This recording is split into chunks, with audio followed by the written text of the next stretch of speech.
अस्सलाम वालेकुम बेटा, वेलकम टू द लेक्चर। बच्चे बेसिकली लास्ट टाइम देख रहे थे कि हमारे पास क्वाड्रेटिक इक्वेशंस क्या होती हैं और हम उस क्वाड्रेटिक इक्वेशन का सोल्यूशन फाइंड आउट करना चाह रहे थे।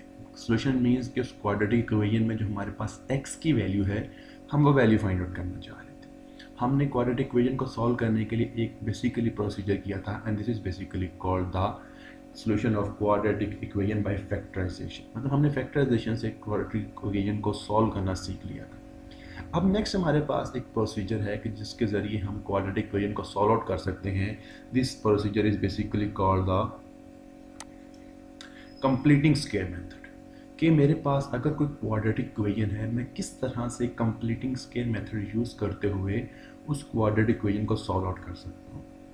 हम प्रॉपर बिना किसी देरी के हम चलते हैं अपने क्वेश्चंस की तरफ। फर्स्ट ऑफ ऑल हमारा क्वेश्चन हमें ये कहता है, वो कहता है solve the following quadratic equation. मतलब कि हमें एक क्वाड्रेटिक इक्वेशन गिवन है, वो कहता है इस क्वाड्रेटिक इक्वेशन को सॉल्व करें बाय कंप्लीटिंग स्क्वायर मेथड। ठीक है, मतलब कि इस क्वाड्रेटिक इक्वेशन को कंप्लीटिंग स्क्वायर मेथड से सॉल्व आउट करेंगे।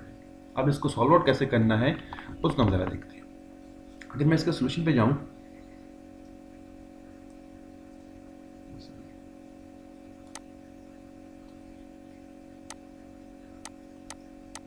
Okay this is solution. Okay, जब इसके बच्चे हमने सोल्यूशन की बात करनी है ना, तो फर्स्ट ऑफ ऑल आप क्या करें, जो आपके पास क्वाड्रेटिक इक्वेशन है ना, इस क्वाड्रेटिक इक्वेशन में दो चीज़ें फर्स्ट ऑफ ऑल नोट करनी है। एक चीज़ ये नोट करनी है कि जो एक्स स्क्वायर के साथ वाला कोफिशिएंट है ना, यहाँ पे जो कोफिशिएंट बड़ा होता है ये 1 होना चाहिए। मतलब कि 1 मीन्स कि एक्स स्क्वायर के साथ कुछ भी नहीं पड़ा होना चाहिए। जहाँ पे कुछ नहीं पड़ा था हम कहते हैं ना वहाँ पे 1 पड़ा है। लेट्स को अगर आपके पास यहाँ पे सिर्फ एक्स स्क्वायर लिखा होगा ना, तो इट मीन्स इसका कोफिशिएंट 1 है। तो पहली चीज़ तो ये देखनी है कि एक्स स्क्वायर का कोफिशिएंट 1 होना चाहिए। अगर एक्स स्क्वायर का कोफिशिएंट 1 नहीं है, मतलब एक्स स्क्वायर के साथ जो कांस्टेंट पड़ा है वो 1 नहीं है, तो फिर उसको 1 बनाएंगे। वो किस तरह बनाएंगे, दिस एन अदर टास्क। लेकिन फिलहाल ये देखेंगे इसके साथ कोफिशिएंट 1 है या नहीं, इसका कांस्टेंट 1 है या नहीं। यहाँ पे हम देखेंगे जो एक्स स्क्वायर के साथ कांस्टेंट पड़ा था वो 1 ही है, तो इट मीन्स फर्स्ट प्रोसीजर तो सॉल्व आउट हो गया। सेकंड पे आपने क्या करना है बच्चों, सेकंड पे आपने देखना है कि जो सिंपल आपके पास x पड़ा है ना, ये देखें आपके पास जो सिंपल x पड़ा है, इसके साथ क्या कांस्टेंट पड़ा है। इसके साथ आपके पास पड़ा है -2। ठीक है, दो चीज़ें देखनी है। फर्स्ट ऑफ ऑल देखना है कि एक्स स्क्वायर के साथ कोफिशिएंट 1 होना चाहिए। 1 नहीं है तो उसको 1 बनाना है। 1 किस तरह बनाना है वो अदर टास्क है। सेकंड थिंग ये है कि आपने क्या करना है, जो x के साथ वाला कोफिशिएंट है वो देखना है वो क्या है। ओके, इसको रफ वर्क में करें।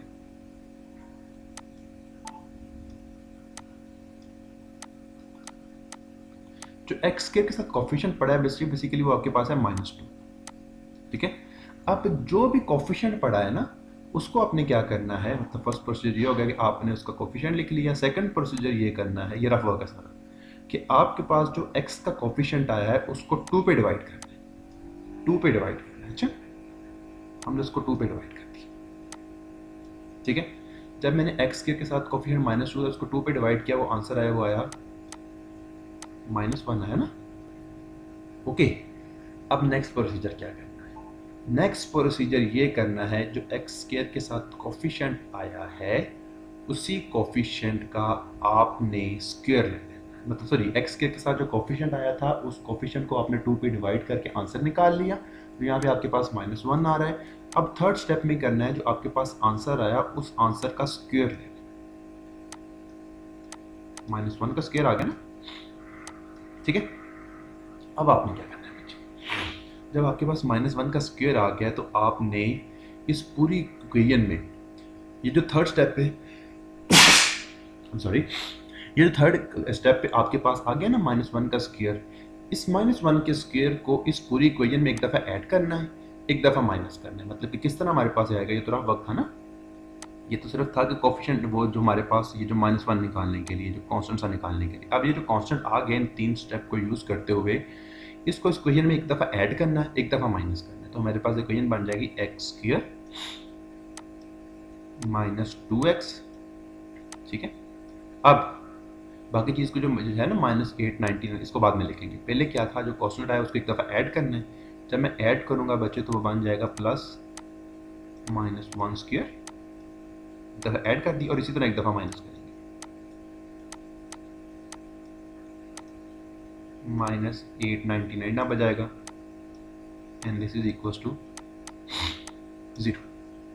That's it. ये हमारा प्रोसीजर था।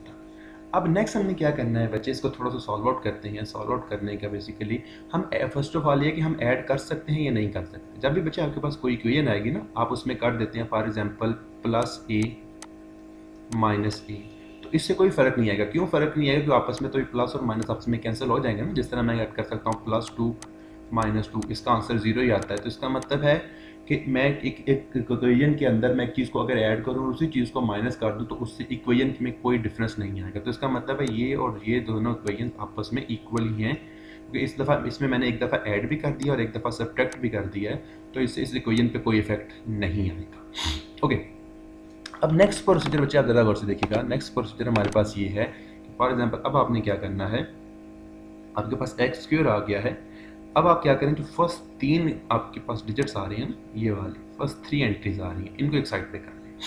ये मेरे पास बनेगी, अगर मैं इसको स्क्वायर को थोड़ा सॉल्व आउट करना चाहूँ, ये मेरे पास आंसर आएगा for example x square minus two x, और माइनस वन का स्क्वायर आपके पास क्या होता है, ये आपके पास होता है प्लस वन।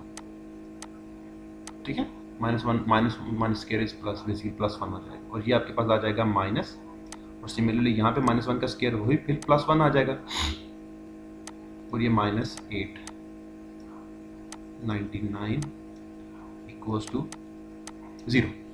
ये हमारे पास प्रोसीजर आ गया। नेक्स्ट प्रोसीजर आपने बच्चे क्या करना है, इसको थोड़ा सा नीचे लेके जा रहा हूँ। ओके, नेक्स्ट आपने बच्चे फिर वही बात की जो आपके पास फर्स्ट तीन इक्वेशंस आ रही थी ना, फर्स्ट थ्री एंट्रीज आ रही थी सर, जो फर्स्ट थ्री एंट्रीज थी ये वाली, इन तीनों को आपस में कंबाइन करना है। अगर आपको एक फार्मूला याद हो, हमारे पास फार्मूला होता है a plus B square equals to A square plus B square plus 2ab, ये फार्मूला होता है। और सिमिलरली हमारे पास एक माइनस के साथ भी फार्मूला होता है बच्चे, वो होता है a minus B square is equals to A square plus B square minus 2ab। ठीक है, आप इसको ये भी लिख सकते हैं कि अगर आप A square minus 2ab plus B square, दोनों सेम, ठीक है। माइनस 2ab पहले भी लिख सकते हैं, बाद में भी लिख सकते हैं। तो ओके, अब देखिए कि अगर मैं ए की जगह यहाँ पे बच्चे एक्स पुट कर दूँ, माइनस और माइनस एज इट इज आ गया ना, और बी की जगह वन पुट कर दो, तो मेरे पास इसका स्क्वायर अगर मैं इसी फार्मूला से ओपन करूँ ये वाली फॉर्म के साथ, तो मेरे पास आ जाएगा एक्स, मतलब ए का स्क्वायर वो तो होगा एक्स स्क्वायर। ठीक है, माइनस 2ab माइनस 2, ए क्या है हमारे पास ए एक्स है, और बी क्या है, बी की जगह वन पड़ा है। ठीक है, और प्लस बी स्क्वायर आ जाएगा, बी हमारे पास क्या है, बी बेसिकली वन है ना, तो वन का स्क्वायर। अगर इसको ओवरऑल मैं ओपन करूँ तो मेरे पास चीज़ बनेगी एक्स स्क्वायर माइनस 2x, क्योंकि वन मल्टीप्लाई हो गया वैनिश हो जाएगा, एंड प्लस वन। ठीक है, तो इसका मतलब है इतनी चीज़ को मैं लिख सकता हूँ x माइनस वन का स्क्वायर। तो वही चीज़ मेरे पास यहाँ नहीं बन रही यहाँ पे, तो अगर फर्स्ट थ्री एंट्रीज की जगह मैं लिख सकता हूँ ना कि x minus one square, first three entry क्या, तो ये आ गया आंसर यहाँ पे वन है। ठीक है, बाकी बची दो एंट्रीज ये वाली, इनकी जगह में जिनको मैं अगर मैं आपस में माइनस, जब भी माइनस वन और माइनस 899 है, तो उसको मैं अगर ऐड करूँ तो मेरे पास बन जाएगा minus 900 and this is equals to 0। Now look at this, ये हमारे पास 0 आ गया है। अब देखिए यहाँ पे आप ये करें कि जो आपके पास स्क्वायर वाली टर्म है वो इस साइड पे रहने दें, x माइनस वन स्क्वायर इस साइड पे रहेगा, और जो 900 जब ये उठ के दूसरी साइड पे जाएगा तो यहाँ पे माइनस का था, वहाँ पे जाकर प्लस 900 हो जाएगा। That's it. ठीक है, अब क्या करना है बच्चे, अगर दोनों तरफ स्क्वायर लूँ ना,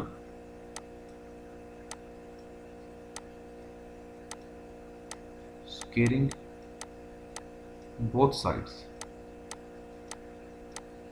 अगर दोनों तरफ स्क्वायर ले लिया जाए, नहीं सॉरी स्क्वायर नहीं लेना, taking under root, under root basically आपने क्या करना है, इसलिए पावर 2 को खत्म करना है ना, तो मुझे तो x की वैल्यू चाहिए, तो टेकिंग अंडर रूट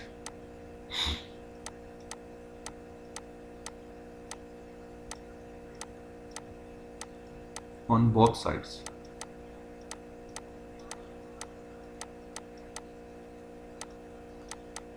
जब मैं दोनों साइड पे अंडर रूट दूंगा बच्चे, तो अब आपके पास जब भी आंसर आएगा ना, आप 900 का अंडर रूट निकालें तो एक दफ़ा आपके प्लस में आएगा मतलब कि मैं वो नंबर चाह रहा हूँ कि जिसका मैं अंडर रूट और स्केयर आपस में दोनों उल्ट होते हैं। तो मैं आपसे ये कहता हूँ ना X square is equal to 4, इसको सॉल्व आउट करें, तो मैं आपसे चाह रहा हूँ कि मुझे वो वाला नंबर बताएं कि जिसका जब मैं स्केयर लूँ और आंसर 4 आ जाए, तो आप कहेंगे एक दफ़ा 2 भी आएगा, 2 का स्केयर लेने से भी आंसर 4 आता है और -2 का आंसर लेने से भी आंसर 4 आता है, तो आपके पास दो आंसर आएंगे, 2 और -2। इसको आप ऐसे भी लिख सकते हैं x इज इक्वल टू +-2, दोनों चीज़ें एग्जिस्ट करेंगी। ओके, अब सिमिलरली वही चीज़ जब मैं 900 का आपके पास अंडर रूट लूँगा तो आपके पास यहाँ पे तो स्केयर खत्म हो जाएगा, तो x -1 रह जाएगा, ठीक है। और इस साइड पे आपके पास आ जाएगा प्लस माइनस, प्लस के साथ 30 और माइनस के साथ 30। अब आपने क्या करना है, एक दफ़ा प्लस के साथ रख के सॉल्व आउट करना है, एक दफ़ा माइनस के साथ रख के सॉल्व आउट करना है। तो जब मैं x -1 को पहले प्लस के साथ सॉल्व आउट करता हूँ और उसके बाद इसी तरह से मैं सॉल्व आउट करूँगा और x -1 इज इक्वल टू -30। अब यहाँ से अगर मैं फर्स्ट वाले इसको सॉल्व आउट करता हूँ तो x आता है x इज इक्वल टू -1 हो जाएगा +1 हो जाएगा, तो 30 + 1, x की वैल्यू क्या आ रही है, x की वैल्यू आ रही है 31। और यहाँ पे ये करें कि जब अब आपके पास यहाँ पे -30 है तो -30 ये प्लस माइनस हो जाएगा, फिर +1 हो जाएगा, जैसे +1 तो x की वैल्यू आ जाएगी -20। तो इट मीन्स मेरे पास x की दो वैल्यूज आ रही हैं, एक x की वैल्यू आ रही है मेरे पास 31, वो कहता है या तो x आपका 31 होगा और आपके पास x की वैल्यू आ रही है -20। दोनों आपके सोल्यूशन हैं। हमें यही फाइंड आउट करना था कि जब मैं क्वाड्रेटिक इक्वेशन के सोल्यूशन की बात करूँगा तो हम क्या करेंगे, बेसिकली हम उसका लेट्स सपोज उसमें x की वैल्यू फाइंड आउट करेंगे। और हमने फर्स्ट प्रोसीजर में किया था, हमने फैक्टराइजेशन से कर लिया था। अब हम देख रहे हैं कि किस तरह से हम इस इक्वेशन को सॉल्व आउट कर सकते हैं by using comparating square method. Okay, next हमारे पास बिल्कुल एक और क्वेश्चन आ जाता है, उसमें वो कहता है कि solve the following quadratic equation. मतलब आपके पास एक क्वाड्रेटिक इक्वेशन गिवन है, उसको आपने सॉल्व करना है बाय कंप्लीटिंग स्केयर। मतलब जो प्रोसीजर हमने अभी अडॉप्ट किया ना कंप्लीटिंग स्केयर वाला, वही प्रोसीजर आपने यहाँ पे अडॉप्ट करना है। ओके, फिर वही बात कि मुझे दो चीज़ें चेक करनी है। फर्स्ट ऑफ ऑल कि जो एक्स स्केयर का कोफिशिएंट है वो 1 होना चाहिए, जो कि यहाँ पे 1 नहीं है। तो फर्स्ट ऑफ ऑल क्या करेंगे, मैं कुछ प्रोसीजर अडॉप्ट करूँगा और उसके बाद क्या करूँगा कि मैं ये चाह रहा हूँ कि मेरे पास एक्स स्केयर का कोफिशिएंट 1 आ जाए। तो जब मैं इसके सोल्यूशन पे जाता हूँ तो बच्चे आपने क्या करना है, एक्स स्केयर का कोफिशिएंट है क्या, एक्स स्केयर के साथ जो कांस्टेंट बड़ा है वो है क्या, वो है आपके पास है 2 है। तो आप क्या करें, आप इस इक्वेशन में हर टर्म्स को 2 से डिवाइड कर दें। तो मैं क्या करूँगा, 2x square divided by 2 -12x divided by 2 -110 divided by 2। मैं एक साइड पे मतलब ये होगा, मेरे पास होता है ना कि for example X square plus X is equals to 0। तो अगर मैं एक साइड पे 2 से डिवाइड कर दूंगा तो ये चीज़ काम नहीं करेगी। मुझे अगर ये इक्वेशन को आपस में अभी भी बैलेंस रखना है तो मुझे दोनों साइड पे 2 से डिवाइड करना पड़ेगा। तो इट मीन्स अगर मैंने इस साइड पे डिवाइड किया है तो मुझे यहाँ पे भी 2 पे डिवाइड करना पड़ेगा। नाउ लुक एट दिस, अब देखते हैं क्या आता है। अब बच्चे जब इसको थोड़ा सा सॉल्व आउट करता हूँ, मेरे पास चीज़ जो आती है वो ये आती है कि 2 से कैंसिल आउट हो जाएगा ना, मेरे पास चीज़ बच जाएगी एक्स स्क्वायर माइनस ये 2 6 और 12, तो ये बस मेरे पास बच जाएगा -6x। और जब आप -10 को 2 पे डिवाइड करेंगे -110 को, तो आपके पास आंसर आ जाएगा 55 -55। और 0 डिवाइड बाई 2, किसी भी नंबर को 0 पे डिवाइड, 0 को किसी भी नंबर पे डिवाइड करेंगे आंसर 0 हो जाएगा। बेशक कैलकुलेटर पे निकाल के देख लीजिएगा, आंसर 0 हो गया। तो इट मीन हमारे पास इक्वेशन बन गई है, ये वाली इक्वेशन दैट वन। अब मुझे देखना है कि बच्चे ये जो इक्वेशन यहाँ पे आई है, क्या ये आपके पास, सॉरी क्या ये जो इक्वेशन आपके पास जिसको हम इक्वेशन कह रहे हैं, क्या ये क्वाड्रेटिक इक्वेशन हमें चाहिए वो है, वो इक्वेशन हमें चाहिए थी कि जो एक्स के साथ कोफिशिएंट पड़ा है वो 1 होना चाहिए। ऑब्वियसली बात, अब कुछ भी नहीं है तो 1 हो गया, हमने 1 खुद से बना लिया। नेक्स्ट हमने क्या करना था, हमने दो प्रोसीजर अडॉप्ट किया था कि फर्स्ट ऑफ ऑल आप क्या करें, ये रफ वर्क है हमारा, आप क्या करें, एक्स के साथ कोफिशिएंट है ना वो लिख रहे हैं, वो आपके पास है -6 एक्स के साथ। सेकंड पे क्या करना है, जो एक्स के साथ कोफिशिएंट था उसको 2 पे डिवाइड कर दें। वो आंसर क्या आया आपके पास, आंसर आ गया for example that one will B -6/2, तो आपके पास आंसर आ गया -3। अब जो भी आंसर आया है इसका स्क्वायर ले लें, -3 स्क्वायर, ठीक है। अब इसको अगर मैं सॉल्व आउट भी कर सकती हूँ तो बेशक उसको सॉल्व आउट कर लें, आपके पास आंसर आता है बच्चे दिस इज इक्वल टू -3 का स्केयर आपके पास आता है 9। ठीक है, मुझे क्या करना है, मुझे इसका स्केयर ऐड करना है और एक दफ़ा सब्ट्रैक्ट करना है। तो जब मैं यहाँ पे जाता हूँ तो मेरे पास चीज़ बनती है एक्स स्क्वेयर -6x, पहले दो टर्म्स लिख ली। अब जो हमारे पास यहाँ पे जो कोफिशिएंट स्केयर आया था वो स्केयर एक दफ़ा ऐड करूँगा +9 और एक दफ़ा माइनस करूँगा -9 -55 and this is equals to 0। अब फिर वही बात, मैं चिंगना का आंसर ओके फिर वही बात कि जो आपके पास फर्स्ट 3 कोफिशिएंट है ना उनको सेपरेट कर लें। ठीक है, मेरा क्लेम ये है कि अगर आप इसको सॉल्व आउट करते हैं ना, अगर आपको इसमें सॉल्व आउट करते हैं बेशक आप, तो आपके पास क्या आ जाएगा, this is equal to x -3 square. आपके पास जो फर्स्ट 3 कोफिशिएंट हैं इनका आंसर आएगा आपके पास x -3 स्केयर। अगर आपको इस तरह लिखने में कोई प्रॉब्लम आ रही है ना तो बेशक आप यहाँ पे 9 ना लिखें। ठीक है, आप क्या करें, आपके पास यहाँ पे बल्कि इसको सॉल्व आउट करने की ज़रूरत नहीं है, आपके पास क्या आंसर आया था -3 स्केयर आया था ना, तो माइनस इंटू -3 स्केयर ऐड कर दें। ठीक है, और इसी तरह सॉरी पहले ऐड कर दें और इसी तरह इसको -3 का स्केयर को आप सब्ट्रैक्ट कर दें, कर -55 एज इट इज़ आ जाएगा and this is equals to 0। अब क्या करना है कि आपके पास जो फर्स्ट 3 एलिमेंट्स हैं ना, जो फर्स्ट 3 आपके पास यहाँ पे एक्सप्रेशंस आए हैं उनको आपस में कंबाइन करना है। तो क्या आ जाएगा, बीच वाले को स्किप कर दें, इसका और जो अंदर है वहाँ पे है -3, तो x -3 का स्केयर आप लिख दें। हमने भी वही लिखा x -3 का स्केयर आ गया। अब बाकी दो आइटम्स बची हैं, बाकी जो दो आपके पास कोफिशिएंट बचे हैं इनको सॉल्व आउट कर लेते हैं। जब इनको मैं सॉल्व आउट करता हूँ तो बच्चे हमारे पास यहाँ पे तो माइनस आ जाएगा ना, आप -3 का स्केयर लेंगे इस -3 का, तो आपके पास वो आंसर आ जाएगा 9, this is equal to -55 and the whole thing is equal to 0।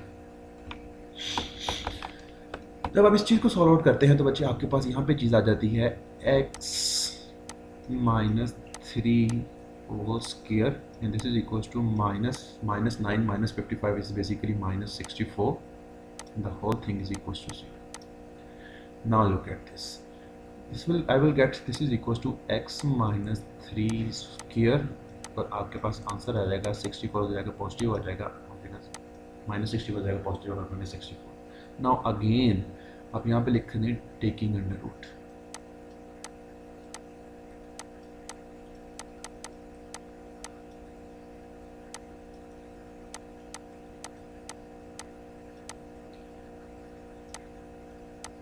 जब यहाँ पे आप अंडर रूट लेंगे इसका बच्चे तो आपके पास यहाँ पे स्केयर ख़त्म हो जाएगा ना अंडर रूट से, तुम्हारे पास चीज़ बच जाएगी x -3 एज इट इज़ आ जाएगा। और आप यहाँ पे देखें कि वो कौन सा नंबर है जिसको आप जब उसका स्केयर लें तो आपके पास आंसर 64 आता है, तो वो +8 भी है और -8 भी है, तो मैं यहाँ पे +-8 आप फिर उसको बार बार सॉल्व करेंगे, एक दफ़ा प्लस रख एक दफ़ा माइनस रख के तुम्हारे पास आंसर आ जाएगा x -3 इक्वल्स टू एक दफ़ा प्लस रख के 8 और यहाँ पे लिखेंगे x -3 is equals to -8. Now look at this. I will get it. x is equals to 8 plus 3 और आपके पास आंसर आ जाएगा x is equals to 8 plus 3 कितना होता है 11।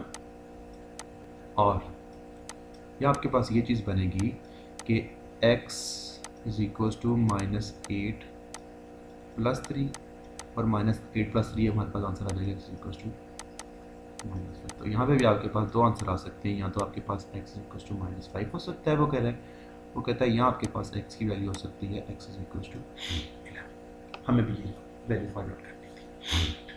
तो बेसिकली बच्चे अभी तक हमने दो चीज़ें की हैं। हमने कहा है कि आपके पास आप किसी भी क्वाड्रेटिक इक्वेशन को या तो सॉल्व आउट कर सकते हैं बाय कंप्लीटिंग स्क्वायर, या हमने उससे पहले एक देखा था कि कल जो हमने देखा था कि आप किसी भी क्वाड्रेटिक इक्वेशन को सॉल्व आउट कर सकते हैं बाय फैक्टराइजेशन। लास्ट लेक्चर में हमने ये देखा था। नेक्स्ट हमारे पास एक थर्ड प्रोसीजर भी है बच्चे, this is called basically called the quadratic formula, और ये सबसे आसान है। इसमें आपने क्या करना है, आपको कोई कोफिशिएंट वन करने की ज़रूरत नहीं है, आपको कोई फैक्टर्स ढूंढने की ज़रूरत नहीं है, आपको कोई उसमें प्रोसीजर करके कोई चीज़ ऐड या सब्ट्रैक्ट करने की ज़रूरत नहीं है, सिर्फ आपको एक फार्मूला याद होना चाहिए। मैं इसके फार्मूला आपके साथ यहाँ पे डिस्कस करता हूँ। अगर बच्चे मैं इसके सोल्यूशन पे जाऊँ, ठीक है, अब अगर इसके सोल्यूशन पे जाता हूँ तो जो हमारे पास फार्मूला है ना, क्वाड्रेटिक फार्मूला बेसिकली ये होता है कि आपके पास okay wait a second first of all हम देखते हैं कि जो आपके पास जो हमने क्वाड्रेटिक इक्वेशन लिखी थी ना जनरल, अगर आपको स्टार्ट में याद हो, हम लिखी थी ax² plus bx plus c is equal to 0। हमने कहा था ये आपके पास क्वाड्रेटिक इक्वेशन है। जब भी आपने सोल्यूशन पे जानना है तो फर्स्ट ऑफ ऑल जो आपके पास गिवन क्वेश्चन में गिवन क्वाड्रेटिक इक्वेशन है, आप उसमें से a b और c की वैल्यू फाइंड आउट करें। अब देखें कि यहाँ पे कह रहा है कि जो x² का कांस्टेंट है वो a है, तो इट मीन्स यहाँ पे a क्या आएगा, ये आ जाएगा 60। सिमिलरली जो x का कोफिशिएंट है वो b है, तो b आपके पास आ जाएगा 8। एंड सिमिलरली जो आपके पास c है वो सिंपल कांस्टेंट है, वो आ जाएगा 1। a b c तीनों की वैल्यू आ गई। अब क्वाड्रेटिक फार्मूला हमें कहता है कि x is equals to minus B, वो कहता है this is equals to minus B plus minus under root of B square minus 4ac over 2a। ये फार्मूला बच्चे आपको याद होना चाहिए, ठीक है। हमें क्या करना है, अगर आपको ये फार्मूला याद है ना, आपने ABC की वैल्यू निकालनी। अब सिंपल इसमें ABC की वैल्यू प्लग इन करेंगे, आपके पास आपका रिक्वायर्ड सोल्यूशन आ जाएगा। चलें स्टार्ट करते हैं। वो कह रहा है कि आपके पास जो x है ना बच्चे, x इज इक्वल्स टू, यहाँ पे वो कह रहा है माइनस बी है ना, यहाँ पे b 8 है तो यहाँ पे आ जाएगा minus 8 plus minus this is equals to B square, तो यहाँ पे आ जाएगा 8 स्क्वायर माइनस 4। ए आपके पास क्या है 16 और आपके पास c क्या है c1 है डिवाइडेड बाय 2a। ए आपके पास क्या है 16। That's it. Now look at this. अब जब यहाँ से बच्चे मैं x की वैल्यू फाइंड आउट करूँगा, I will get it x is equals to minus 8 plus minus, यहाँ पे आप देखिए कि आपके पास 8 स्क्वायर क्या आ जाएगा 64 और माइनस आप इन तीनों को आपस में मल्टीप्लाई करवाएंगे। 16 4 ज़्यादा आपके पास 64, 64 1 और वो भी आपके पास 64 ही आ जाएगा डिवाइडेड बाय 16 2 ज़ार 32 और सा 32 आ जाएगा। कुछ अब इसको मैं थोड़ा सा सॉल्व आउट करता हूँ तो बेटा हमारे पास आंसर्स आएंगे। यहाँ पे सॉल्व आउट कर रहा हूँ, हमारे पास आंसर आएगा माइनस 8 प्लस माइनस, ठीक है 64 minus 64 under root of 0 over 32, ठीक है। ना लुक एट दिस, जब आपके पास 0 का अंडर रूट आपके पास क्या होगा, हम यहाँ पे लिख सकता हूँ कि x इज इक्वल टू 0 का अंडर रूट 0 ही होगा, तो मेरे पास आंसर आ जाएगा माइनस 8 प्लस माइनस 0 ओवर 32, ठीक है। अब देखिए बेटा आपके पास यहाँ पे आप 0 माइनस कर दें इस चीज़ में से ना, तो इसका मतलब है कि 0 को आप किसी चीज़ में प्लस करेंगे, किसी को किसी चीज़ में माइनस करेंगे, उस पर इफेक्ट तो कोई नहीं आएगा ना। तो मेरे पास आंसर सिर्फ इतना रह जाएगा माइनस 8 ओवर 32। और इसको मैं सॉल्व आउट करता हूँ तो 8 1 ज़ार 8 एंड 8 4 ज़ार 32, मेरे पास ये माइनस भी है तो मेरे पास आंसर आ जाएगा माइनस 1/4। तो इट मीन्स कि यहाँ पे आपके पास आंसर आ गया x इक्वल टू माइनस 1/4। इस चीज़ से नहीं घबराना कि यहाँ पे आंसर एक आंसर क्यों आ गया है, बाकी में तो आंसर 2 आ रहे थे। मैक्सिमम आपके पास आंसर 2 आ सकते हैं, एक आंसर भी आ सकता है किसी क्वेश्चन, जैसे कि आपको यहाँ पे क्वेश्चन नजर आ रही है, इसमें एक आंसर आ गया तो यहाँ पे घबराने की कोई ज़रूरत नहीं है, एक आंसर भी आ सकता है इस क्वेश्चन के अंदर। ओके नेक्स्ट एक हमारे पास एक थोड़ा सा इंटरेस्टिंग क्वेश्चन है। वो कह रहा है कि solve the following quadratic equations, ठीक है। इन आपने इस क्वाड्रेटिक इक्वेशन को सॉल्व आउट करना है बाय क्वाड्रेटिक फार्मूला। कि क्वाड्रेटिक फार्मूला को यूज़ करते हुए जो आपके पास यहाँ पे क्वाड्रेटिक इक्वेशन गिवन है उस क्वाड्रेटिक इक्वेशन को सॉल्व आउट करते हैं। ओके इसके सोल्यूशन पे जाते हैं। जब इसके सोल्यूशन की बात करता हूँ तो बच्चे फर्स्ट ऑफ ऑल देखिए कि आपके पास जो इक्वेशन गिवन है ना, या क्वाड्रेटिक इक्वेशन लग नहीं रही, ठीक है। तो फर्स्ट ऑफ ऑल आपने क्या करना है, इसको क्वाड्रेटिक इक्वेशन के फॉर्म में लिखना तो है ना, अब ये क्वाड्रेटिक इक्वेशन नज़र तो है ना हमें। तो हम क्या करेंगे कि जो हमारे पास जो एंट्रीज है ना, इनकी थोड़ी सी हम इसको रिफाइन करेंगे। रिफाइन मीन्स कि जो इसका हम इसको थोड़ा सा सिंप्लीफाई करेंगे। उसमें क्या कर सकते हैं कि हमारे पास जो फर्स्ट दो एंट्रीज हैं ना, इनको आपस में मल्टीप्लाई कराता हूँ, फिर इन दो सेकंड को करूँगा, फिर इन दो थर्ड एंट्रीज को आपस में मल्टीप्लाई करूँगा। जब इन दोनों एंट्रीज को आपस में मल्टीप्लाई करवाता हूँ बच्चे, तो हमारे पास आंसर आता है फर्स्ट ऑफ ऑल इस x से मल्टीप्लाई होगा, फिर x इस b से मल्टीप्लाई होगा, फिर a इस x से मल्टीप्लाई होगा, फिर a इस b से मल्टीप्लाई होगा। तो मेरे पास ओवरऑल एक्सप्रेशन बनेगा, अगर इसको मैं डायरेक्ट लिखूँ यहाँ पे x स्क्वायर जब x b से मल्टीप्लाई होगा तो हमारे पास आंसर आएगा माइनस बी एक्स, अब माइनस ए एक्स आ जाएगा, ठीक है। उसके बाद हमारे पास क्या आ जाएगा, माइनस ए, जब इस माइनस बी से मल्टीप्लाई होगा तो माइनस वन प्लस हो जाएगा, this one will be plus, ठीक है, प्लस। अब इन दोनों एंट्रीज को आपस में मल्टीप्लाई करवाता हूँ तो मेरे पास आंसर आ जाएगा एक्स स्क्वायर। उसके बाद जब एक्स जाकर सी से मल्टीप्लाई होगा माइनस सी एक्स, ठीक है। उसके बाद जब बी एक्स से मल्टीप्लाई होगा माइनस बी एक्स, उसके बाद आंसर आ जाएगा that one will be plus B c, ठीक है। नाउ अगेन प्लस, अब ये दो एंट्रीज आपस में मल्टीप्लाई होंगी, जब ये एंट्रीज आपस में मल्टीप्लाई होंगी हमारे पास आ जाएगा एक्स स्क्वायर, ठीक है। उसके बाद माइनस ए एक्स, उसके बाद minus c x, plus a c, that's it. हमारे पास तीनों एंट्रीज आ गई। अब आपने बच्चे क्या करना है कि इन एंट्रीज में से फर्स्ट ऑफ ऑल आप क्या करें, जो एक्स स्क्वायर वाली एंट्रीज है ना उनको साइड पे कर लें, मतलब एक्स स्क्वायर वाली एंट्री को साइड पे कर लें, उसके बाद एक्स वाली एंट्रीज को साइड पे कर लें, और उसके बाद आपके पास जो सिंपल एंट्रीज है जिनके साथ ना एक्स स्क्वायर है ना एक्स है उनको साइड पे कर लें। अब अगर मैं एक्स स्क्वायर वाली एंट्रीज को देखता हूँ तो बच्चे हमारे पास है x square, x square, x square, तीनों प्लस में है ना, तो इसको मैं लिख सकता हूँ mine plus three X square, इसका आंसर थ्री एक्स स्क्वायर आ जाएगा, दैट्स इट। अब क्या करना है कि उन एंट्रीज को आपस में ज्वाइन करें कि जिनमें आपके पास सिर्फ एक्स पड़ा हो। अगर आप देखें कि ये जो है माइनस बी एक्स, ये भी माइनस बी एक्स, तो इसको मैं लिख सकता हूँ माइनस टू बी एक्स, ठीक है। सिमिलरली ये माइनस ए एक्स है, ये भी माइनस ए एक्स है, तो इनको आपस में मैं लिख सकता हूँ माइनस टू ए एक्स, ठीक है। मतलब ये भी एंट्री हो गई, ये भी ठीक हो गई। फिर हमने बी एक्स भी लिख लिया, हमने माइनस ए एक्स भी लिख लिया, अब ये आएगा ये वाली रह गई, तो सी एक्स को जब मैं सी एक्स से ज्वाइन करता हूँ तो मेरे पास आंसर आ सकता है माइनस टू सी एक्स। इसका मतलब है ये एंट्रीज भी हमने लिख ली, ठीक है। बाकी पीछे कौन सी एंट्रीज बची, बाकी बची एक ये वाली बची है, एक ये वाली बची है, एक ये वाली बची है। अब इन दोनों तीन एंट्रीज का आपस में लिखता हूँ तो आ जाएगा plus A B plus B C plus C A, हमने इसको इक्वल टू जीरो लिखा, equal to zero, this is equals to zero, that's it. हमने सारी एंट्रीज लिख ली। जब सारी एंट्रीज आपस में हो गई हैं बेटा, अब नेक्स्ट हमारा प्रोसीजर क्या है, नेक्स्ट प्रोसीजर ये है कि इसको थोड़ा सा और सिंप्लीफाई करें जितना सिंप्लीफाई कर सकते हैं। अब अगर इसको मैं थोड़ा सा और सिंप्लीफाई करता हूँ तो बच्चे three X square as it is आ जाएगा, ठीक है। बाकी ये अगर मैं इस पूरी टर्म में से क्या चीज़ कॉमन ले सकता हूँ, वो मैं ले सकता हूँ माइनस, इसमें से मैं क्या कर सकता हूँ, अगर मैं इसमें से माइनस टू कॉमन ले, ठीक है। और बाकी बीच मेरे पास क्या बचेगा, पीछे बचेगा बी एक्स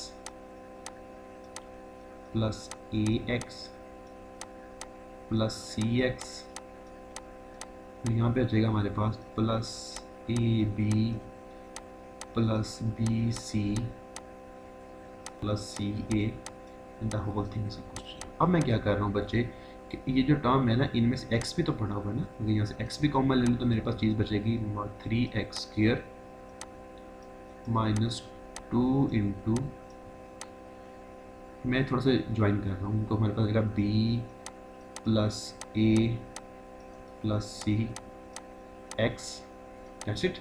यहाँ पे आंसर हो जाएगा plus A B plus B C plus C A and the whole thing is equal to zero, ठीक है। Now look at this, let me change the colour. आप जरा गौर से देखिए बच्चे, हमारे पास एक्सप्रेशन बन रहा है कि ये एक्स स्क्वायर वाले कोफिशिएंट हैं, ये सिंपल एक्स वाले कांस्टेंट हैं, और ये वो कांस्टेंट है जिनके साथ एक्स या एक्स स्क्वायर के साथ कुछ भी नहीं, ना एक्स है ना एक्स स्क्वायर। इसका मतलब ये हुआ बच्चे, अगर मैं इसको अपने उस इक्वेशन के साथ ज्वाइन करवाना चाहूँ जिसको मैंने क्वाड्रेटिक फार्मूला कहा था, तो मैं इसको अगर ज्वाइन करूँ तो मेरे पास इस ए बी सी को एक मिनट के लिए भूल जाएं, ठीक है। तो अगर मेरे पास उसमें, इसका मतलब है कि मेरे पास ए यहाँ पे आएगा by using quadratic formula, x का कोएफिशिएंट हमने ए कहा था ना, ठीक है। तो इसको मैं कहता हूँ कि हमारे पास वो 3, ठीक है। बी हमारे पास क्या है, b is equals to basically,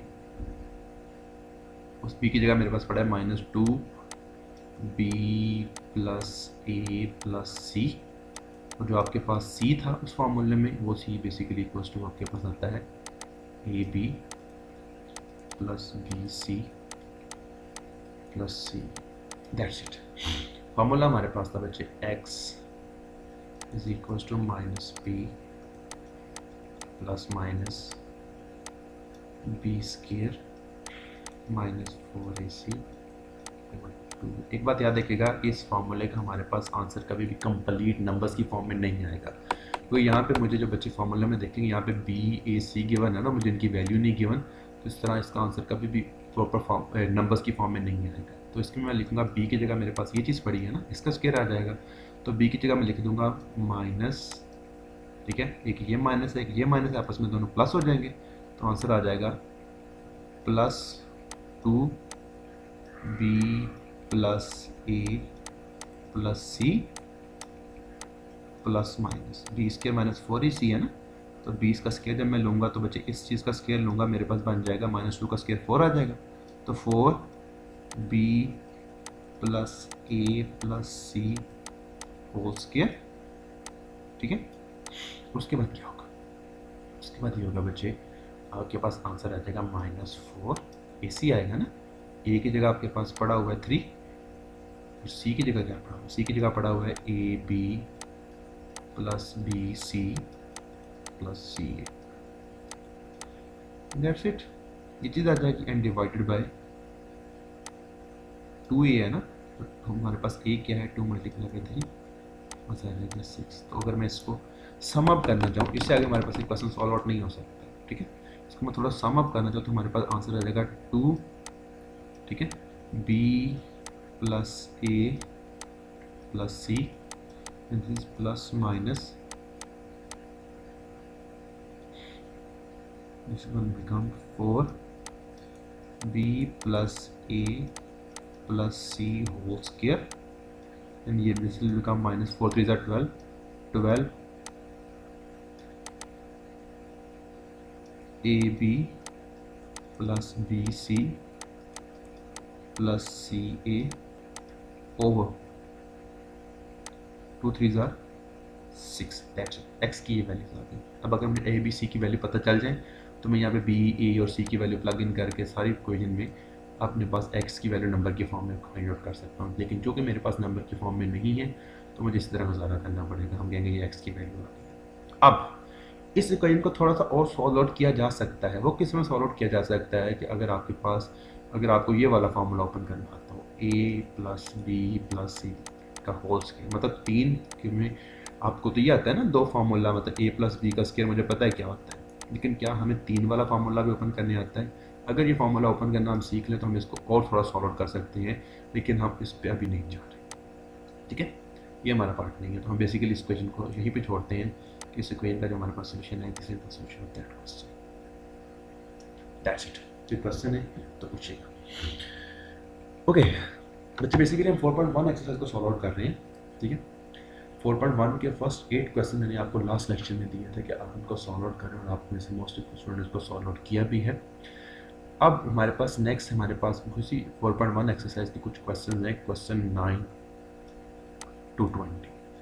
in question में आपने क्या करना है कि आपके पास जो क्वाड्रेटिक इक्वेशंस गिवन हैं, उन क्वाड्रेटिक इक्वेशंस को यूज़ करते हुए आपने 2 मेथड यूज़ करते हुए उन क्वाड्रेटिक इक्वेशन को सॉल्व करना है। फर्स्ट मेथड है आपके पास बाय कंप्लीटिंग स्क्वायर, और सेकंड मेथड है आपके पास बाय क्वाड्रेटिक इक्वेशन। ठीक है, आपने इन दोनों मेथड को यूज़ करते हुए क्वाड्रेटिक इक्वेशन को सॉल्व